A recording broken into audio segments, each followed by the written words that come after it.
forte é o nosso Deus, escudo e boa espada. Amigos e amigas, a ti minha saudação de amor, de esperança e de paz. Semeando a palavra para um tempo de reflexão, é um programa de orientação cristã da Igreja Evangélica de Confissão Luterana no Brasil, que está a serviço do amor de Deus, levando uma mensagem de exortação, de conforto e de estímulo para o dia a dia para cada um de nós. Cremos que Jesus Cristo é o Filho de Deus, o nosso único Senhor e Salvador, pelo meio ou pelo qual nós alcançamos o caminho para a vida eterna. Nosso tema de reflexão para hoje é restauração. Eu e meu filho dedicamos algum tempo atrás tempo para assistir uma série na Netflix intitulada Restauradores de Rust Valley, que se dedicavam a restaurar carros. Confesso que muitas vezes esses assumiam o desafio de restaurar verdadeiras latas velhas que para muitas pessoas seriam chamadas de lixos e eles os transformavam em verdadeiras relíquias. Assistir aquele seriado me fez pensar muito no tempo em que nós estamos vivendo, onde com muita facilidade as coisas são descartadas, jogadas no lixo, como se não tivessem mais nenhuma utilidade.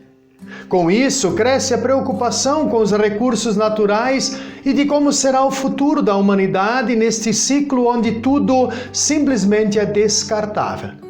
O que tem preocupado é que muitas vezes o próprio ser humano passa a ser tratado como um mero objeto também descartável. Diante disso, surge a pergunta: seria possível restaurar, reutilizar, renovar objetos? E o ser humano também pode ser restaurado? Analisando e observando, vamos perceber que, por um lado, há pessoas que colocam fora objetos considerados imprestáveis, que estão sendo então recolhidos e levados para o lixo. Por outro lado, há pessoas que recolhem estes objetos e fazem deles verdadeiras obras de arte, recuperando-os e restaurando-os. A vida é feita destes contrastes de descartes e restaurações. Numa certa comunidade, os membros entendiam que cuidavam bem do local de suas celebrações. Contudo, certo dia alguém sugeriu a necessidade de uma reforma. A ideia então foi logo aceita pela grande maioria das pessoas. Assim, decidiram esvaziar o templo, tirando a mesa do altar, os bancos e demais móveis e utensílios.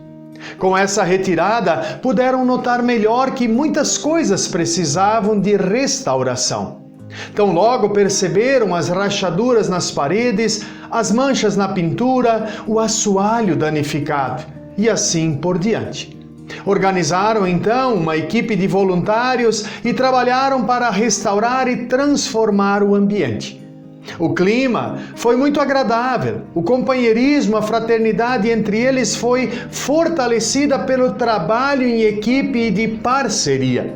O resultado foi então que aquele mutirão trouxe benefícios quase indescritíveis para aquela pequena comunidade. Todos os frequentadores tiveram um ambiente mais bonito, organizado e acolhedor, mas aqueles que se dispuseram a trabalhar juntos no processo de restauração, além de um ambiente acolhedor, firmaram uma amizade e laços de comunhão significativa. Assim, então, agora o espaço celebrativo foi restaurado e a comunidade fortalecida e animada. Aquela comunidade tinha antes entrado na rotina e, apesar de reunirem-se semana após semana para celebrar, esta rotina não tinha permitido que a maioria das pessoas notasse a verdadeira situação da estrutura física daquela comunidade e muito menos a necessidade de restauração.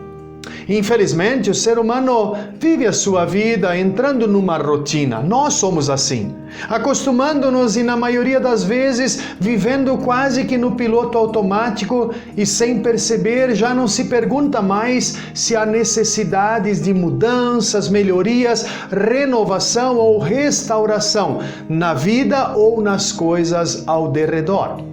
Assim como naquela pequena comunidade, alguém foi despertado a olhar com outros olhos para a estrutura física, sugerindo a restauração do templo e espaço celebrativo, assim também o ser humano precisa diariamente ser despertado para a renovação e restauração.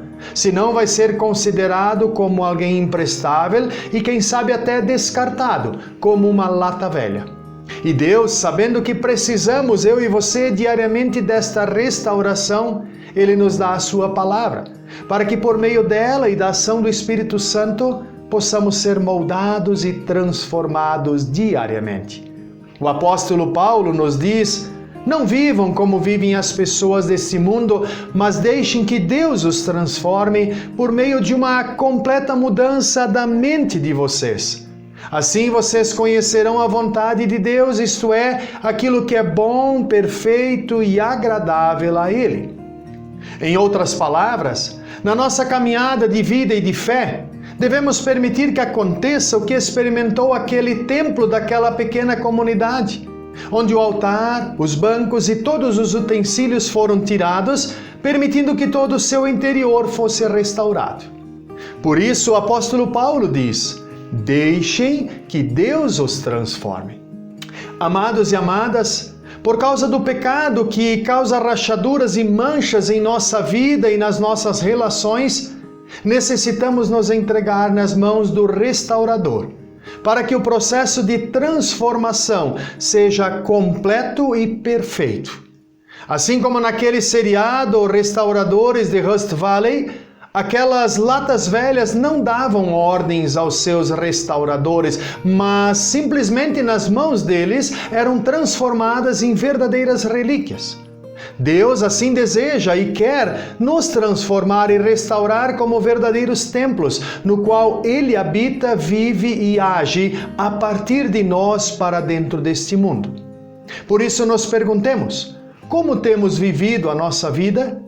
Seguindo a rotina e no piloto automático? Assim como objetos, máquinas e carros necessitam de reparos e restauração para não tornarem-se em lixo ou lata velha, também nós necessitamos que o nosso Criador e Senhor nos restaure diariamente. Para tal, ouçamos novamente as palavras do apóstolo Paulo, quando ele diz: não vivam como vivem as pessoas deste mundo, mas deixem que Deus os transforme por meio de uma completa mudança da mente de vocês. Assim vocês conhecerão a vontade de Deus, isto é, aquilo que é bom, perfeito e agradável a Ele. Deus nos abençoe e guarde, que Ele nos restaure e transforme diariamente, de acordo com a sua boa, perfeita e agradável vontade. Para isso, precisamos nos colocar na sua presença em humildade, submissão e dependência a cada novo dia. Assim convido a fazermos isto neste momento em espírito de oração, enquanto ouvimos e meditamos nas palavras do hino Vaso Novo. Que Deus assim nos abençoe.